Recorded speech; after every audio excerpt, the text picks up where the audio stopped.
So before we go over the breakfast that I ate every other day for pretty much 2 years, we first need to talk about the star of the show, which is the bowl made out of a biscuit using these things. I use some Biscuit because I ain't real fancy and I'm certainly not a baker. This is just real food for real people, you know what I'm talking about? Did about 2 cups of the Biscuit. If you got a better biscuit recipe, I'd highly recommend using it. It's just not my cup of tea, so I did the easiest path possible. Half a cup of milk going in there. And then the only thing I did to try to church it up a little bit is add some butter, about a tablespoon of cold butter that I just grated in there with a cheese grater.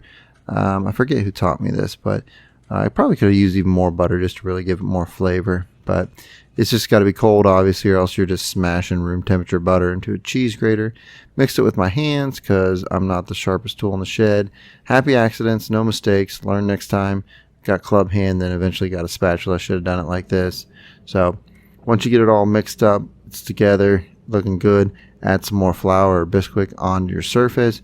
Drop the dough ball on there, and then I kind of knead it together roughly 10 times just to kind of work it all in there real well before I start rolling it out with the rolling pin. Speak of the devil, the rolling pin, if you put it in the fridge, will help out to keep it from sticking, unlike mine. Or if you cover it with some Biscuit or more flour, it'll help to keep it from sticking. Either one of those tricks are good for your rolling pin. I got it to about, I don't know, somewhere between like 1/8 and 1/4 of an inch as I rolled it all the way out. Get it nice and thin. Then 6 inches, this ruler, I don't know where it came from. Maybe my Trapper Keeper in 1997 in junior high, but 6 inches is what that omelet ring is, and that's how big you need to make these little discs, okay? So if you got a pot that's 6 inches, that'll work too. Just get your little biscuit disc. Then we're going to put some oil on top of here so they don't stick. You need to do these upside down. I'm doing the one in the middle to show you what not to do, okay? So these are the tortilla bowls. You can buy them off Amazon. They were big on the TV infomercials. I think the ShamWow guy did them for a while or something. I don't remember. But anyways, you can use them for biscuits. So that middle one you'll see kind of cooks in on itself. And really what you need to do is flip them over and put them on top like I did on the 2 outside ones. Go about 450 degrees. Pop them down in there. I put the excess dough in there too, so ignore that. It's just 2 little dough balls that turned out to like baseball size biscuits. Oh, going high. 10 minutes. Okay, only 10 minutes. And after about 10 minutes, ta-da!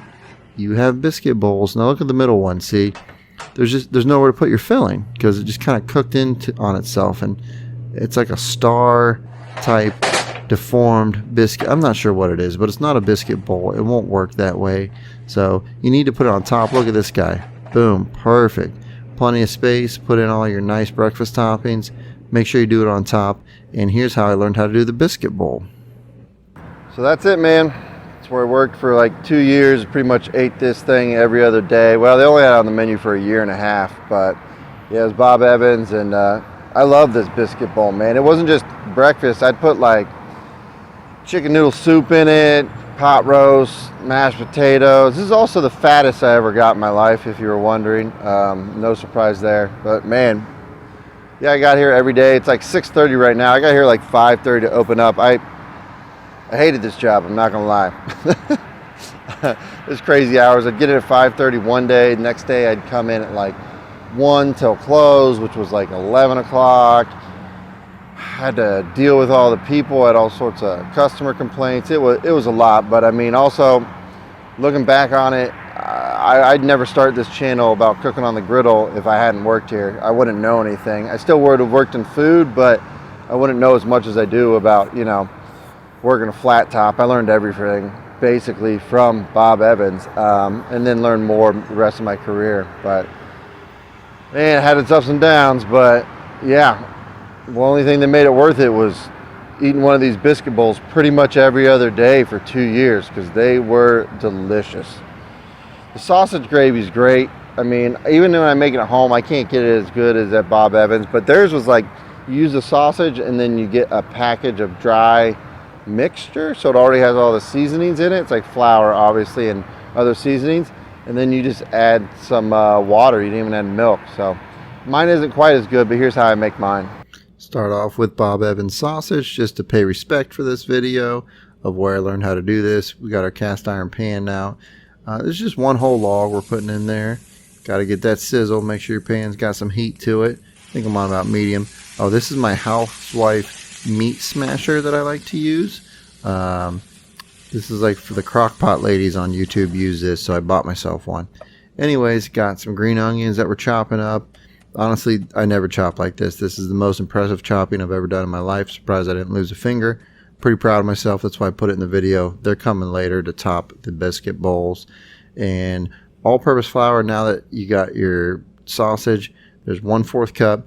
As the sausage is cooked, you put the flour in there. I add another pat of butter for 2 reasons. If there's not enough grease from the sausage, this adds more fat. Also, butter adds more flavor, gives it some depth. I mean, you know, no one's ever complained about butter. Go over to get a utensil off of my pegboard that I stole this idea from Julia Child, or watching a Julia Child movie, I should say. Julia and Julia. Grab my seasoned salt and my pepper. Then we're going to go ahead and add our milk. So we're doing about 2.5 cups of milk going into this thing. And this is going to go ahead and mix with the flour and the sausage. The flour is going to cook out, thicken up. Little A1, sometimes I use Worcestershire. I know it's weird. It's not a ton of A1, just a tad, a couple tabs of hot sauce. Johnny's seasoned salt, not sponsored, but I wish I was. Throwing that out there. A little bit of cracked black pepper. Always a good call to go in there. It is a sausage gravy, so you got to put some pepper in there. I mean, a decent amount of pepper, in my opinion, to really make a good breakfast gravy. I'm on about 2, waiting for it to boil. Just keep mixing it up until you can see it starts to bubble, and then now the flour is going to cook out and it'll thicken up. So you keep mixing it roughly 10 to 15 minutes until you can drag your spatula through like this, and that lets you know it's thick enough. I'm also putting mine in the fridge overnight, so it's going to tighten up a little more before we get it out the next morning to put on the griddle. Speaking of the next morning, we're at 365. There is our cast iron. I did in the cast iron, so I can just put it straight on the griddle. Kept the foil on, hit the griddle with a little bit of oil. Here comes my potatoes that were frozen. These are just some russet potatoes. So look, these were done. I'm drinking again. This is actually a week before when these were done. Same beer, different day. You want to do, when you do baked potatoes for dinner, I would highly, highly recommend doing a couple extra and then just cubing them up and throwing them in the freezer at the end of the night for the next time you're doing a griddle meal. So definitely keep that trick in your back pocket. These are way better than regular frozen potatoes because they're fresh russet potatoes. A little bit of Blackstone breakfast blend that I've had laying around for a while. This has to be out of date. I'm not going to lie. They stopped making this stuff, and I don't know how long I've had it, but I still use it. Some more Johnny's seasoned salt. Not sponsored. Wish I was. Sorry. Not trying to beat a dead horse. Just throwing it out there. The best part about these russets like this, after they kind of defrost and break down, is some of them get like crispy and dark. Some of them stay soft and mushy, and it's just a great diner style potato. Now I got to lift that up. I put it on my rack. You can barely see at the bottom there because the gravy was getting too hot, so I took it off the direct heat, put it on the rack. Onions, peppers going down. Potatoes are starting to get some good color, so I'm giving them a flip. Mix everything together. Oh man, these are just perfect. I'm not trying to toot my own horn. These are very traditional diner style potatoes. I just really like the way they turned out. Here comes the black pepper because I forgot. That's why it's later on. Sorry. But yeah, I love making the potatoes this way. Look at the color they're getting. Lots of oil. Don't be shy with the oil. Get all the nice crispy bits there and then some soft mushy bits on other spots. You got your peppers, your onions. You just can't get anything better than these potatoes. Still, temperature wise, we're around 350. So that's a little high. So we're going to turn everything down to low. And then we're going to add a little more water to our sausage gravy. So it did thicken up too much overnight. You could add more milk too, but I just chose to add a little bit of water because it got too thick as it sat in the fridge overnight. But it's way easier to do it the night before than just pull out your cast iron the next morning rather than trying to do it all on the griddle. You can do gravy on the griddle. I've done it. It's just easier for me to do it the night before while I'm drinking and everyone else is asleep. So we're going to turn the burner on the left off, and then we're going to turn the burner on the middle right off, and we're going to move all the potatoes to the left so they can stay warm. Keep them all over there. And then here's our eggs. I like to add a little bit of baking powder to my eggs. I don't know why, it just makes them fluffy. In my opinion, this is another trick I learned from Bob Evans. Now we got our right side down to about 320, which is what we're looking for, 310, 320. That's where we want to do our eggs at. A little more oil going down. Then I'm going to drop down my 2 eggs for my sunny side up. That's for me. My wife's going to get the scrambled.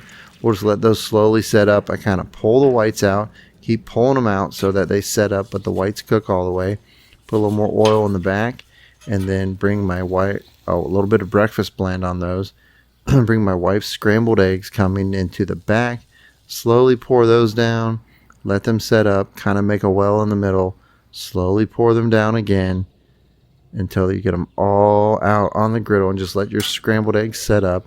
And this right here is a good looking griddle, folks. I mean, it is full of some breakfast goodness. We're almost done. Let's build these bowls. Slide in those diner style potatoes first. Top it with a little bit of that delicious sausage gravy with the Bob Evans sausage. Cheese, of course you gotta have cheese. How are you gonna not put cheese on this thing? Then we're gonna do my sunny side up egg. I don't know why I made 2. There's no way I was gonna fit 2 of them on here. Got a little ambitious with that. And then those green onions going on top. Now we'll build my wife's bowl. Hers fell apart, but I needed the sunny side up egg for the picture in the good bowl. So after I took the picture for the thumbnail, I switched them back to give her the good bowl. That's just, she deserves the good bowl, and I take the broken one. But her scrambled eggs, cheese, more cheese for her, green onions, delicious biscuit bowl.